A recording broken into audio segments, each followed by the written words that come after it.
kita dapat pastikan mereka balik dan mengundi pada pilihan raya kali ini.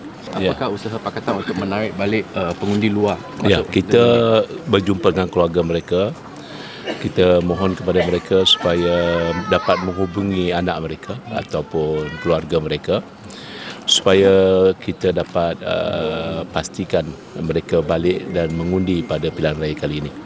Ini peluang mereka, dan yang sebahagian besar yang duduk di luar ni sebagainya mungkin di kali pertama atau kedua, sebab mereka sedang melanjutkan pelajaran, sedang bekerja, ya. Jadi kita harap bahawa mereka dapat balik melaksanakan demokrasi pada kali ini. Kita nampak Negeri Sembilan ini masih lagi sebahagian besarnya masih ramai lagi pengundi daripada luar, khususnya di belah Kuala Pilah, Haji Lebu dan juga sebahagian Tampin. Kita nampak di Jempol juga tidak kurang, mereka ada ramai pengundi daripada luar, dan saya berharap mereka dapat balik, dapat balik dan mengundi. Sebahagian besar mereka ada duduk di Seremban, ada duduk di Nilai, di Kuala Lumpur.